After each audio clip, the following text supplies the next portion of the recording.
Hello friends ಈ ದಿನ ನಾನು ಒಂದು ಸಿಂಪಲ್ ಆಗಿರುವಂತಹ ಕ್ರೋಶಾ ಕುಚ್ಚು ಡಿಸೈನ್ನ ಹೇಗೆ ಹಾಕೋದು ಅಂತ ನಾನು ಕಂಪ್ಲೀಟಾಗಿ ನಿಮಗೆ ಕನ್ನಡದಲ್ಲಿ ಎಕ್ಸ್ಪ್ಲೇನ್ ಮಾಡ್ತೀನಿ. ಹೀಗೆ ನನ್ನ ಗೃಹಿಣಿಯ ಕಲಿಕೆ ಚಾನಲ್ನ ನೋಡ್ತಾ ಇರಿ ಫ್ರೆಂಡ್ಸ್. ಸಿಂಪಲ್ ಆಗಿರೋ ಡಿಸೈನ್ನ ಹೇಳ್ಕೊಡ್ತೀನಿ. Hello friends, welcome back to ಗೃಹಿಣಿಯ ಕಲಿಕೆ. ಫ್ರೆಂಡ್ಸ್, ಈ ದಿನ ನಾನು ಒಂದು ಸಿಂಪಲ್ ಆಗಿರುವಂತಹ ಡಿಸೈನ್ನ ನಿಮ್ಮಲ್ಲಿ ಶೇರ್ ಮಾಡ್ತಾ ಇದ್ದೀನಿ. ಮೊದಲು ನಾನು ಅದಕ್ಕೆ ನೇವಿ ಬ್ಲೂ ಕಲರನ್ನು 6 ಎಳೆ ತೊಗೊಂಡಿದ್ದೀನಿ. ನಾಟು ಬ್ಯಾಕ್ ಸೈಡ್ಗೆ ಬರೋ ಥರ ಒಂದು ಲಾಕನ್ನು ಹಾಕ್ಕೊಳ್ಳೋಣ. ಒಂದು ಲಾಕ್ ಹಾಕಿದ ನಂತರ ಪಕ್ಕದಲ್ಲಿ ಇನ್ನೊಂದು ಸಿಂಗಲ್ ಕ್ರೋಶೆ ಅಥವಾ ಸಿಂಗಲ್ ಲಾಕನ್ನು ಹಾಕ್ಕೊಳ್ಳೋಣ. ನಂತರ ಚೈನ್ಗಳನ್ನು ನಾನಿಲ್ಲಿ ಹಾಕ್ಕೊತಾ ಇದ್ದೀನಿ. ಮೊದಲು ನಾನು ದಾರವನ್ನು ಮೇಲ್ಭಾಗ ಮಾಡಿ ಒಂದು ಬೀಡನ್ನು ಹಾಕ್ಕೊತಾ ಇದ್ದೀನಿ. ಬೀಡನ್ನು ಸ್ವಲ್ಪ ದಪ್ಪದಾಗಿರುವಂಥ ಬೀಡನ್ನು ತೊಗೊಂಡಿದ್ದೀನಿ. ಅದನ್ನು ಬೀಡ್ ಲಾಕ್ ಮಾಡಿ ಬಟ್ಟೆಗೂ ಸಹ ಅದನ್ನು ಬೀಡ್ ಲಾಕನ್ನು ಬೀಡ್ ಎಲ್ಲಿಗೆ ಬರುತ್ತೆ ಆ ಲೆವೆಲ್ಗೆ ನಾವು ಸರಿಯಾಗಿ ಲೇಸ್ಗೆ ಲಾಕನ್ನು ಮಾಡ್ಕೊಳ್ಳೋಣ. ಲಾಕ್ ಮಾಡಿದ ನಂತರ ಚೈನನ್ನು ಹಾಕ್ಕೊತಾ ಇದ್ದೀನಿ. ನಾನಿಲ್ಲಿ 4 ಚೈನನ್ನು ಹಾಕ್ಕೊತಾ ಇದ್ದೀನಿ. ಸೊ 4 ಚೈನ್ನ ಹಾಕ್ಕೊಂಡು 4 ಚೈನ್ನ ಡಿಸ್ಟೆನ್ಸ್ಗೆ ನಾವು ಸರಿಯಾಗಿ ಬಟ್ಟೆಗೆ ಲಾಕನ್ನು ಮಾಡ್ಕೊಳ್ಳೋಣ. ಲಾಕ್ ಮಾಡಿದ ನಂತರ ದಾರವನ್ನು ಮೇಲ್ಭಾಗ ಮಾಡಿ ಮತ್ತೆ ಸೇಮ್ ಬೀಡನ್ನೇ ರೌಂಡ್ ಬೀಡನ್ನು ಇನ್ಸರ್ಟ್ ಮಾಡ್ತಾ ಇದ್ದೀನಿ. ಸ್ವಲ್ಪ ಡಿಸೈನ್ ಆಗಿರೋವಂಥ ಬೀಡನ್ನು ಬೀಡ್ ಲಾಕ್ ಮಾಡ್ಕೊಳ್ಳೋಣ. ಬೀಡ್ ಲಾಕ್ ಮಾಡಿದ ನಂತರ ಅದನ್ನು ಸಹ ಬೀಡ್ನ ಲೆವೆಲ್ಗೆ ನಾವಿಲ್ಲಿ ಲೇಸ್ಗೆ ಲಾಕನ್ನು ಮಾಡ್ಕೊಂಡಿದ್ದೀನಿ. ನೋಡಿ, ಬೀಡನ್ನು ಲಾಕ್ ಮಾಡಿ 4 ಚೈನ್ ಹಾಕಿ ಬೀಡ್ ಲಾಕ್ ಮಾಡಿದ್ದೀನಿ. ನಂತರ ಮತ್ತೆ 4 ಚೈನನ್ನು ಹಾಕ್ಕೊಳ್ಳೋಣ. ಸೊ ನಾನಿಲ್ಲಿ 4 ಚೈನನ್ನು ಹಾಕ್ಕೊಂಡು 4 ಚೈನ ಡಿಸ್ಟೆನ್ಸ್ಗೆ ಒಂದು ಲಾಕನ್ನು ಮಾಡ್ಕೊಳ್ಳೋಣ. ತುಂಬ ಟೈಟ್ ಆಗೋ ಮಾಡಬೇಡಿ, ಲೂಸ್ ಆಗೋ ಮಾಡಬೇಡಿ. ಸೊ ನಂತರ ಎರಡನೇ ಸಲ ಸಹ ನಾನಿಲ್ಲಿ 4 ಚೈನನ್ನು ಹಾಕ್ಕೊಂಡು 4 ಚೈನನ್ನು ಲಾಕನ್ನು ಮಾಡ್ಕೊಳ್ಳೋಣ. ಸೊ ಬೀಡ್ ಹಾಕಿದ ನಂತರ ನಾನಿಲ್ಲಿ 2 ಟೈಮ್ ನಾನಿಲ್ಲಿ 4 ಚೈನನ್ನು ಹಾಕ್ಕೊಂಡಿದ್ದೀನಿ. ನಂತರ ಮತ್ತೆ ದಾರವನ್ನು ಮೇಲ್ಭಾಗ ಮಾಡಿ ಸೇಮ್ ಬೀಡನ್ನು ಇನ್ಸರ್ಟ್ ಮಾಡ್ಕೊಳ್ಳೋಣ. ಬೀಡ್ ಲಾಕ್ ಮಾಡಿಕೊಂಡು ಬೀಡ್ನ ಲೆವೆಲ್ಗೆ ನಾವಿಲ್ಲಿ ಲಾಕನ್ನು ಮಾಡ್ಕೊಳ್ಳೋಣ ಬಟ್ಟೆಗೆ. ನಂತರ ನೋಡಿ ತೋರಿಸ್ತಾ ಇದ್ದೀನಿ. ನಂತರ ಹಾಗೆ ಡಿಸೈನ್ನ ಕಂಟಿನ್ಯೂ ಮಾಡ್ಕೊತಾ ಹೋಗಬೇಕು. ಮತ್ತೆ ಬೀಡನ್ನು ಹಾಕ್ಕೊಂಡ ನಂತರ ನಾವಿಲ್ಲಿ ಮತ್ತೆ 4 ಚೈನನ್ನು ಹಾಕ್ಕೊಳ್ಳೋಣ. ನಂತರ ಬೀಡನ್ನು ಹಾಕ್ಕೊಳ್ಳೋಣ. ಇದೇ ರೀತಿ ನಾವು ಡಿಸೈನ್ನ ಕಂಟಿನ್ಯೂ ಮಾಡ್ಕೊತಾ ಹೋಗಬೇಕು. ಸೇಮ್ ಅದೇ ರೀತಿ ಬೀಡನ್ನು ಇನ್ಸರ್ಟ್ ಮಾಡಿ ಬೀಡ್ ಲಾಕ್ ಮಾಡಿದ ನಂತರ ಬೇಸ್ ಲೈನ್ ತುಂಬಾ ಈಸಿ ಫ್ರೆಂಡ್ಸ್. ಯಾವುದೇ ನಿಮಗೆ ಕನ್ಫ್ಯೂಷನ್ ಬೇಡ. ಹೋಲ್ ಡಿಸೈನ್ನ ಯಾವ ರೀತಿ ಹಾಕೋದು ಅಂತ ನಾನು ನಿಮಗೆ ಬೇಸ್ ಲೈನ್ ಹಾಕಿದ ನಂತರ ಮತ್ತೆ ಎಕ್ಸ್ಪ್ಲೈನ್ ಮಾಡ್ತೀನಿ. ಸೊ ಬೇಸ್ ಲೈನ್ ರೆಡಿ ಆಗಿದೆ. ನಾನಿಲ್ಲಿ ಸ್ಟಾರ್ಟಿಂಗ್ನಲ್ಲಿ ಬೀಡನ್ನು ಹಾಕಿ ಲಾಕ್ ಮಾಡಿದ ನಂತರ 4 ಚೈನ್ ಹಾಕಿ ಮತ್ತೆ ಬೀಡ್ ಲಾಕ್ ಮಾಡಿದ್ದೀನಿ. ನಂತರ 2 ಟೈಮ್ 4 ಚೈನ್ ಹಾಕಿ bead lock, 1 time 4 chain bead lock, 1 time 4 chain bead lock, ನಂತರ 4 ಚೈನ್ನ 2 ಟೈಮ್ ಹಾಕಿ bead lock, 4 chain 1 time bead lock. ಈ ರೀತಿ ಓಲ್ಡ್ ಸ್ಯಾರಿಗೆ ಮಾಡೋದಾದ್ರೂ ಇದೇ ರೀತಿ ನೀವು ಮಾಡ್ತಾ ಹೋಗಬೇಕು. ನಂತರ ಸೆಕೆಂಡ್ ಸ್ಟೆಪ್ ಸೇಮ್ ಕಲರ್ ಥ್ರೆಡ್ಡನ್ನು ನಾವಿಲ್ಲಿ ಕಂಟಿನ್ಯೂ ಮಾಡ್ಕೊಳ್ಳೋಣ. ನಂತರ ಲಾಕ್ ಮಾಡಿದ ನಂತರ ಸ್ಟಾರ್ಟಿಂಗ್ನಲ್ಲಿ ಪಾಯಿಂಟ್ನಲ್ಲಿ ಲಾಕ್ ಮಾಡ್ಕೊಳ್ಳೋಣ. ಪಕ್ಕದಲ್ಲಿ ಇನ್ನೊಂದು ಸಿಂಗಲ್ ಕ್ರೋಶಿಯನ್ನು ಹಾಕ್ಕೊಳ್ಳೋಣ. ಸಿಂಗಲ್ ಕ್ರೋಶಿಯನ್ನು ಹಾಕಿದ ನಂತರ ಚೈನ್ಗಳನ್ನು ಹಾಕ್ಕೊಳ್ಳೋಣ. ನಾನಿಲ್ಲಿ ಚೈನನ್ನು ಕೌಂಟ್ ಮಾಡ್ಕೊಳ್ಳಿ. 4 ಚೈನನ್ನು ಹಾಕ್ಕೊತಾ ಇದ್ದೀನಿ. ಈ ರೀತಿ ಚೆಕ್ ಮಾಡ್ಕೊಳ್ಳಿ. 4 ಚೈನ್ಗೆ ಲಾಕ್ ಆಗುತ್ತೆ, ಬೀಡನ್ನ ಕವರ್ ಮಾಡ್ಬೋದು ಅಂದರೆ 4 ಚೈನ್ ಹಾಕ್ಕೊಳ್ಳಿ. ಇಲ್ಲ ಅಂದರೆ ಒಂದು ಚೈನನ್ನು ಎಕ್ಸ್ಟ್ರಾ ಹಾಕ್ಕೋಬೋದು. ಸೊ ನಾನು 4 ಚೈನ್ ಹಾಕ್ಕೊಂಡು ಬೀಡ್ನ ಪಕ್ಕದಲ್ಲಿರುವಂಥ ಬೀಡ್ ಲಾಕ್ನ ಮೇಲೆ ನಾನು ಅದನ್ನು 4 ಚೈನ್ ಲಾಕ್ ಮಾಡಿ ಪಕ್ಕದಲ್ಲಿರುವಂಥ 4 ಚೈನ್ನ ಒಳಗಡೆ ಒಂದು ಸಿಂಗಲ್ ಕ್ರೋಶಿಯನ್ನು ಹಾಕ್ಕೊಳ್ಳೋಣ. ನಂತರ ಅಲ್ಲಿಂದಲೇ ಸೂಜಿ ಮೇಲೆ 1 ಟೈಮ್ ದಾರವನ್ನು ತಗೊಂಡು ಬೀಡ್ನ ಬ್ಯಾಕ್ ಸೈಡ್ನಲ್ಲಿ ಬೀಡ್ ಲಾಕ್ ಮಾಡಿದಾಗ ಥ್ರೆಡ್ ಇರುತ್ತಲ್ಲ, ಸೊ ಆ ಥ್ರೆಡ್ಗೆ ನಾವಿಲ್ಲಿ ಡಬಲ್ ಕ್ರೋಶೆಯನ್ನು ಮಾಡ್ಕೊತಾ ಇದ್ದೀನಿ. ಸೊ ಬೀಡ್ನ ಬ್ಯಾಕ್ ಸೈಡ್ನಲ್ಲಿರುವಂತಹ ಥ್ರೆಡ್ಗೆ ನಾನಿಲ್ಲಿ ಒಂದು ಡಬಲ್ ಕ್ರೋಶೆಯನ್ನು ಮಾಡಿಕೊಂಡೆ. ಮತ್ತೆ ಅದೇ ಥ್ರೆಡ್ಗೆ ನಾವಿಲ್ಲಿ ಮತ್ತೆ ಇನ್ನೊಂದು ಡಬಲ್ ಕ್ರೋಶೆಯನ್ನು ಮಾಡ್ಕೊಳ್ಳೋಣ. ಒಟ್ಟು 2 ಡಬಲ್ ಕ್ರೋಶೆಯನ್ನು ಮಾಡ್ಕೋಬೇಕು. 2 ಡಬಲ್ ಕ್ರೋಶೆ ಆಗಿದ ನಂತರ ಅದ್ರ ಮೇಲೆ ನಾವು 3 ಚೈನನ್ನು ಹಾಕ್ಕೊಳ್ಳೋಣ. ನಂತರ 2 ಡಬಲ್ ಕ್ರೋಶೆಯನ್ನು ಸೇರಿ 3 ಚೈನನ್ನು 1 ಟೈಮ್ ಲಾಕನ್ನು ಮಾಡ್ಕೊಳ್ಳೋಣ. 3 ಚೈನ ಲಾಕ್ ಮಾಡಿದ್ರೆ ಅದು ಪಿಕಾಟ್ ಥರ ಬರುತ್ತೆ. ಮತ್ತೆ ಸೇಮ್ ಅದೇ ರೀತಿ ಬೀಡ್ನ ಬ್ಯಾಕ್ ಸೈಡ್ ಇರುವಂತಹ ಥ್ರೆಡ್ಗೆ ನಾವು 2 ಡಬಲ್ ಕ್ರೋಶೆ ಎಷ್ಟು ಫಿಲ್ ಆಗುತ್ತೆ ಅಷ್ಟು ನಾವು 2 ಡಬಲ್ ಕ್ರೋಶೆಯನ್ನು ಮಾಡಿಕೊಂಡು ಅದ್ರ ಮೇಲೆ 3 ಚೈನನ್ನು ಹಾಕ್ಕೊಂಡು ಲಾಕನ್ನು ಮಾಡ್ತಾ ಹೋಗಬೇಕು. ಸೊ ಇದು ನಮಗೆ ಎಷ್ಟು ಫಿಲ್ ಆಗುತ್ತೆ ನೋಡ್ಕೊಳ್ಳಿ, ಕೌಂಟಿಂಗ್ ಏನಿಲ್ಲ. ಸೊ 2 ಡಬಲ್ ಕ್ರೋಶೆನ ಹಾಕ್ಕೊಂಡು ನಂತರ ನೆಕ್ಸ್ಟ್ ನಾವು 3 ಚೈನನ್ನು ಹಾಕಿದ ನಂತರ 2 ಡಬಲ್ ಕ್ರೋಶೆಗೆ ಸೇರಿ ನಾವು 3 ಚೈನನ್ನು ಲಾಕ್ ಮಾಡ್ಕೋಬೇಕು. ಅಂದರೆ ಪಿಕಾಟನ್ನು ರೆಡಿ ಆಗುತ್ತೆ. ಸೊ ಇದೇ ರೀತಿ ನಾವು ಹೀಗೇ 2 ಡಬಲ್ ಕ್ರೋಶೆನ ಮಾಡಿಕೊಂಡು ನಾವು ಬೀಡ್ನ ಬ್ಯಾಕ್ ಸೈಡ್ ಇರುವ ಥ್ರೆಡ್ಗೆ ಎಷ್ಟು ಫಿಲ್ ಆಗುತ್ತೆ ಇದೇ ರೀತಿ ನಾವು ಕಂಟಿನ್ಯೂ ಮಾಡ್ಕೊತಾ ಹೋಗಬೇಕು. ಸೊ 2 ಡಬಲ್ ಕ್ರೋಶೆಯ ಮೇಲೆ 3 ಚೈನನ್ನು ಹಾಕಿ 2 ಡಬಲ್ ಕ್ರೋಶೆಯನ್ನು ಸೇರಿಸಿ ಪಕ್ಕದಲ್ಲಿ ಗ್ಯಾಪ್ ಇರುತ್ತೆ. ಸೊ ಆ ಗ್ಯಾಪ್ನ ಒಳಗಡೆ ಹೋಗಿ 3 ಚೈನನ್ನು ಲಾಕ್ ಮಾಡ್ಕೋಬೇಕು. ಸೊ ಇದೇ ರೀತಿ ಕಂಪ್ಲೀಟಾಗಿ ನಾವು ಹೀಗೇ ಮಾಡ್ತಾ ಹೋಗಬೇಕು. ತುಂಬಾ ಈಸಿ, ನಿಮಗೆ ಯಾವುದೇ ಕನ್ಫ್ಯೂಷನ್ ಇರೋದಿಲ್ಲ. ನಾವು ಬೀಡ್ನ ಬ್ಯಾಕ್ ಸೈಡ್ನಲ್ಲಿರುವಂಥ ಥ್ರೆಡ್ಗೆ ಇದನ್ನು ಡಬಲ್ ಕ್ರೋಶವನ್ನು ಹಾಕ್ಕೊಂಡು 3 ಚೈನ್ನ ಹಾಕ್ಕೊಂಡು ನಾವು ಲಾಕನ್ನು ಮಾಡ್ಕೋಬೇಕು. ಸೊ ಕಂಪ್ಲೀಟಾಗಿ ನಾವು ಇದೇ ರೀತಿ 2 ಡಬಲ್ ಕ್ರೋಶದ ಗ್ಯಾಪ್ಗೆ ನಾವು 3 ಚೈನ್ನ ಹಾಕ್ಕೊಂಡಿರ್ತೀವಲ್ಲ ಅದನ್ನು ಲಾಕ್ ಮಾಡ್ತಾ ಪೀಕಾಟನ್ನು ಮಾಡ್ತಾ ಹೋಗಬೇಕು ಫ್ರೆಂಡ್ಸ್. ತುಂಬಾ ಈಸಿ ಅಲ್ವಾ? ಸೊ ಈ ರೀತಿ ರೆಡಿಯಾಗಿದೆ. ನಂತರ ಅದನ್ನು ಪಕ್ಕದಲ್ಲಿರುವಂಥ 4 ಚೈನ್ಗೆ ನಾವು ಅದನ್ನು ಲಾಕನ್ನು ಮಾಡ್ಕೊಳ್ಳೋಣ.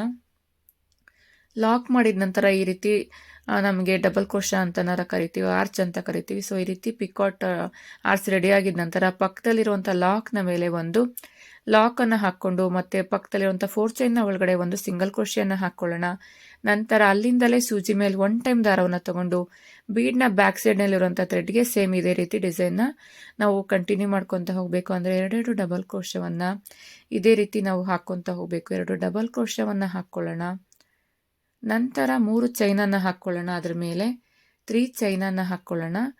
3 ಚೈನ್ ಹಾಕಿದ ನಂತರ ಡಬಲ್ ಕ್ರೋಶ 2 ಹಾಕ್ಕೊಂಡಿರ್ತೀವಲ್ಲ ಅದ್ರ ಗ್ಯಾಪ್ ಪಕ್ಕದಲ್ಲಿ ಗ್ಯಾಪ್ ಇರುತ್ತೆ. ಸೊ ಆ ಗ್ಯಾಪ್ಗೆ 3 ಚೈನನ್ನು ತೊಗೊಂಡು ನಾವು ಲಾಕನ್ನು ಮಾಡ್ಕೋಬೇಕು. ಸೊ ಇದೇ ರೀತಿ ನಾವು ಕಂಪ್ಲೀಟ್ ಡಿಸೈನ್ನ ಇದೇ ರೀತಿ ನಾವು ಬೀಡ್ನ ಬ್ಯಾಕ್ ಸೈಡ್ನಲ್ಲಿರುವಂಥ ಥ್ರೆಡ್ಗೆ ಮಾಡ್ತಾ ಹೋಗಬೇಕು. ನೋಡಿ ಈ ರೀತಿ ರೆಡಿಯಾಗಿದೆ. ಅದನ್ನು 4 ಚೈನ್ನ ಒಳಗಡೆ ಲಾಕ್ ಮಾಡ್ಕೊಳ್ಳೋಣ. ಆರ್ಚನ್ನ ಲಾಕ್ ಮಾಡಿದ ನಂತರ ತುಂಬ ಕ್ಯೂಟಾಗಿರುವಂಥ ಸಿಂಪಲ್ ಡಿಸೈನ್ ರೆಡಿಯಾಗಿರುತ್ತೆ ಫ್ರೆಂಡ್ಸ್. ಅದನ್ನು ಪಕ್ಕದಲ್ಲಿರುವಂಥ ಬೀಡ್ನ ಲಾಕ್ನ ಮೇಲೂ ಸಹ ನಾವು ಒಂದು ಲಾಕನ್ನು ಮಾಡ್ಕೊಳ್ಳೋಣ. ಸೊ ಲಾಕ್ ಮಾಡಿದ ನಂತರ ಇದೇ ರೀತಿ ಕಂಟಿನ್ಯೂ ಮಾಡ್ಕೊತ ಹೋಗಬೇಕು. ಮತ್ತು ನಾವು ಬೀಡ್ನ ಬ್ಯಾಕ್ ಸೈಡ್ಗೆ ನಾನು 4 ಚೈನನ್ನು ಹಾಕ್ಕೊತೀನಿ. ಇದು ಬಂದ್ಬಿಟ್ಟು ನಮಗೆ ಕುಚ್ಚನ್ನು ಹಾಕೋದಕ್ಕೋಸ್ಕರ ಬೀಡ್ನ ಬ್ಯಾಕ್ ಸೈಡ್ಗೆ 4 ಚೈನ್ ಹಾಕ್ಕೊಂಡು ಲಾಕ್ನ ಮೇಲೆ ಒಂದು ಲಾಕನ್ನು ಹಾಕ್ಕೊಳ್ಳೋಣ. ಲಾಕ್ ಹಾಕಿದ ನಂತರ ಇದೇ ರೀತಿ ಕಂಟಿನ್ಯೂ ಮಾಡ್ಕೊತ ಹೋಗಬೇಕು. ಮತ್ತೆ 4 ಚೈನ್ನ ಒಳಗಡೆ ಒಂದು ಸಿಂಗಲ್ ಕ್ರೋಶೆಯನ್ನು ಹಾಕ್ಕೊಳ್ಳೋಣ. ಸಿಂಗಲ್ ಕ್ರೋಶೆಯನ್ನು ಹಾಕ್ಕೊಂಡು ಅಲ್ಲಿಂದಲೇ ಸೂಜಿ ಮೇಲೆ ಮತ್ತೆ 1 ಟೈಮ್ ದಾರವನ್ನು ತೊಗೊಂಡು ಬೀಡ್ನ ಬ್ಯಾಕ್ ಸೈಡ್ಗೆ ಮತ್ತೆ ಡಬಲ್ ಕ್ರೋಶೆಯನ್ನು ಹಾಕ್ಕೊತ ಹೋಗಬೇಕು. ಸೊ ಸೆಕೆಂಡ್ ಸ್ಟೆಪ್ಪು ಸಹ ರೆಡಿಯಾಗಿದೆ. ಈ ರೀತಿ ಕ್ಯೂಟಾಗಿ ರೆಡಿಯಾಗಿದೆ. ನಿಮ್ಗೆ ಇಷ್ಟೇ ಸಾಕು ಅಂದರೆ ಇದೇ ಡಿಸೈನ್ನ ಎಂಡ್ ಮಾಡಿ ಬೀಡ್ನ ಬ್ಯಾಕ್ ಸೈಡ್ಗೆ ನಾವು 4 ಚೈನ್ ಹಾಕಿದ್ವಲ್ಲ ಅಲ್ಲೂ ಸಹ ಕುಚ್ಚನ್ನು ಹಾಕೋಬೋದು. ನೆಕ್ಸ್ಟ್ ನಾನು ಇದಕ್ಕೆ ಹಾಗೆ ಡಿಸೈನ್ ಕಂಟಿನ್ಯೂ ಮಾಡ್ತಾ ಇದ್ದೀನಿ. ಸೊ ನಾನಿಲ್ಲಿ ನೆಕ್ಸ್ಟ್ ಯೆಲ್ಲೋ ಕಲರ್ ಥ್ರೆಡ್ಡನ್ನು 6 ಎಳೆ ತೊಗೊಂಡಿದ್ದೀನಿ. ಲಾಕ್ನ ಮೇಲೆ ಸ್ಟಾರ್ಟಿಂಗ್ ಪಾಯಿಂಟಲ್ಲಿ ಲಾಕನ್ನು ಮಾಡಿಕೊಂಡು ಒಂದು ಪಕ್ಕದಲ್ಲಿ ಹಾಗೆಯೇ ಇನ್ನೊಂದು ಸಿಂಗಲ್ ಕ್ರೋಶೆಯನ್ನು ಮಾಡ್ಕೊಳ್ಳೋಣ ಅಥವಾ ಸಿಂಗಲ್ ಲಾಕನ್ನು ಮಾಡ್ಕೊಳ್ಳೋಣ. ನಂತರ ನೋಡ್ಕೊಳ್ಳಿ ಫ್ರೆಂಡ್ಸ್, ಮತ್ತು ಇನ್ನೊಂದು ನಾನು ಬೀಡ್ನ ಬ್ಯಾಕ್ ಸೈಡ್ನಲ್ಲಿ ಚೈನ್ ಹಾಕಿದ್ನ ಅದರ ಒಳಗಡೆ ಚೈನನ್ನು ನಾವು ಸಿಂಗಲ್ ಕ್ರೋಶೆನಲ್ಲಿ ಯೆಲ್ಲೋ ಕಲರ್ ಥ್ರೆಡ್ನಲ್ಲಿ ನಾವು ಅದನ್ನು ಬ್ಲೂ ಕಲರನ್ನು ಸಿಂಗಲ್ ಕ್ರೋಶೆ ಹಾಕೋದ್ರ ಮೂಲಕ ನಾನಿಲ್ಲಿ ಕವರ್ ಮಾಡ್ತಾ ಇದ್ದೀನಿ. ಸೊ ಅದು ಎಷ್ಟು ಫಿಲ್ ಆಗುತ್ತೆ ಅಷ್ಟು ಸಿಂಗಲ್ ಕ್ರೋಶೆನ ಹಾಕ್ಕೊಂಡು ಕವರ್ ಮಾಡ್ಕೊಳ್ಳೋಣ. ಮಾಡ್ಕೊಂಡಿದ ನಂತರ ಅದನ್ನು ಲಾಕನ್ನು ಹಾಕ್ಕೊಳ್ಳೋಣ. ಲಾಕ್ನ ಮೇಲೆ ನೋಡಿ ತೋರಿಸ್ತೀನಿ. ನೆಕ್ಸ್ಟ್ ಹಾಗೆ ಡೈರೆಕ್ಟ್ನಲ್ಲಿ ನಾನು ಆರ್ಚನ್ನು ಹಾಕ್ಕೊಂಡಿದ್ನಲ್ಲ ಪಕ್ಕದಲ್ಲಿ ಅದರ ಒಳಗಡೆ ಒಂದು ಸಿಂಗಲ್ ಕ್ರೋಶೆ ಅಥವಾ ಸಿಂಗಲ್ ಲಾಕನ್ನು ಮಾಡ್ಕೊಳ್ಳೋಣ.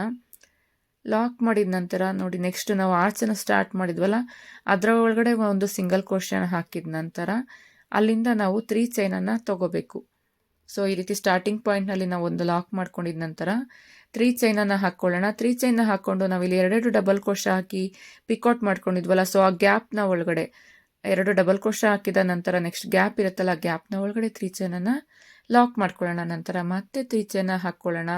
ಮತ್ತೆ ಪಿಕಾಟ್ಸ್ ರೆಡಿಯಾಗಿರುತ್ತಲ್ಲ ಸೊ ಅದ್ರ ಪಕ್ಕದಲ್ಲಿ ಮತ್ತೆ 2 ಡಬಲ್ ಕ್ರೋಶ ಮಧ್ಯೆ ಗ್ಯಾಪ್ ಇರುತ್ತೆ ನಂತರ.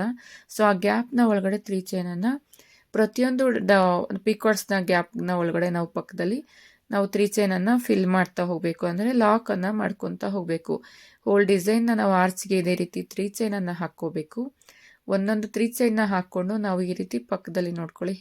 ಈ ರೀತಿ ಒಂದೊಂದು 2 ಡಬಲ್ ಕ್ರೋಶ ಹಾಕಿ ಪಿಕೌಟ್ ಮಾಡ್ಕೊಂಡಿದ್ವಲ್ಲ ಆ ಗ್ಯಾಪ್ಗೆ ಒಂದೊಂದಕ್ಕೂ ಮಧ್ಯೆ ಒಂದು ಗ್ಯಾಪ್ ಇರುತ್ತೆ. ಆ ಗ್ಯಾಪ್ನ ಒಳಗಡೆ 3 ಚೈನನ್ನು ನಾವು ಕವರ್ ಮಾಡ್ತಾ ಹೋಗಬೇಕು. ಸೊ ಕಂಪ್ಲೀಟಾಗಿ ಈ ಆರ್ಚ್ಗೆ ನಾವು ಇದೇ ರೀತಿ ಒಂದೊಂದು ಪಿಕಾಟ್ಸ್ಗೆ ನಾವು ಇದೇ ರೀತಿ 3 ಚೈನ್ನ ಹಾಕ್ಕೊಂಡು ಅದ್ರ ಮೇಲೆ ನಾವು ಈ 3 ಚೈನನ್ನು ಫಿಲ್ ಮಾಡ್ತಾ ಹೋಗಬೇಕು. ಅಂದರೆ ಅದು ಕವರ್ ಆಗಿರೋ ರೀತಿ ಕಾಣಿಸ್ತಾ ಹೋಗುತ್ತೆ. ಸೊ ಅದು ಒಂದು ಡಿಸೈನ್ ಆಗಿ ಕ್ರಿಯೇಟ್ ಆಗಿರುತ್ತೆ.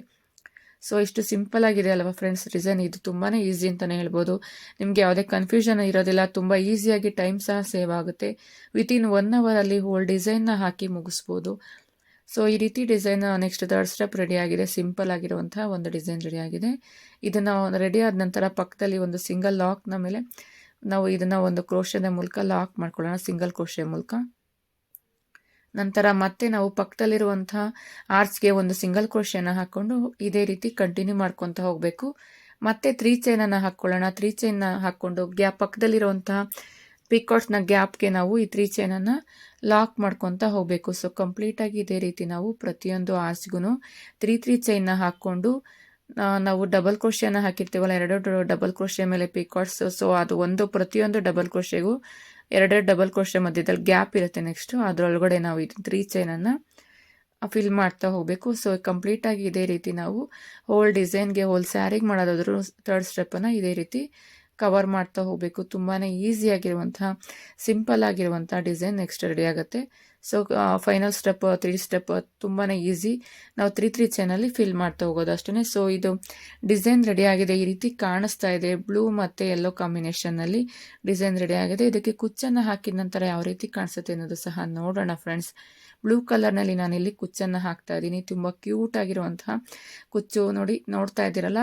ನೆವಿ ಬ್ಲೂನಲ್ಲಿ ನಾನಿಲ್ಲಿ 127ನಲ್ಲಿ ಕುಚ್ಚನ್ನು ತೊಗೊಂಡಿದ್ದೀನಿ. ಫೋಲ್ಡಿಂಗ್ನಲ್ಲಿ ಡಬಲ್ ಆದಾಗ 240 247ನಲ್ಲಿ ಕುಚ್ಚು ರೆಡಿಯಾಗಿದೆ. ತುಂಬ ಕ್ಯೂಟ್ ಆಗಿರುವಂತಹ ಸಿಂಪಲ್ ಸ್ಯಾರಿ ಕುಚ್ಚು ಡಿಸೈನ್, ಸಿಂಪಲ್ ಕ್ರೋಶಾ ಕುಚ್ಚು ಡಿಸೈನ್, ಕ್ರೋಚೆಟ್ ಡಿಸೈನ್ ರೆಡಿಯಾಗಿದೆ. ನಿಮಗೆ ಡಿಸೈನ್ ಇಷ್ಟ ಆಗಿದರೆ ನನ್ನ ಗೃಹಿಣಿಯ ಕಲಿಕೆ ಚಾನಲ್ಗೆ ಈ ವಿಡಿಯೋಗೆ ಒಂದು ಲೈಕನ್ನು ಕೊಡಿ. ಸಬ್ಸ್ಕ್ರೈಬ್ ಮಾಡಿಲ್ಲ ಅಂದರೆ ಸಬ್ಸ್ಕ್ರೈಬ್ ಮಾಡ್ಕೊಳ್ಳಿ ಫ್ರೆಂಡ್ಸ್. ಹೀಗೆ ನಿಮಗೆ ಒಳ್ಳೊಳ್ಳೆ ಡಿಸೈನ್ನ ತೊಗೊಂಡು ಬರ್ತೀನಿ. Thank you for watching. ಹೀಗೆ ಸಪೋರ್ಟನ್ನು ಮಾಡ್ತಾಯಿರಿ. Thank you so much.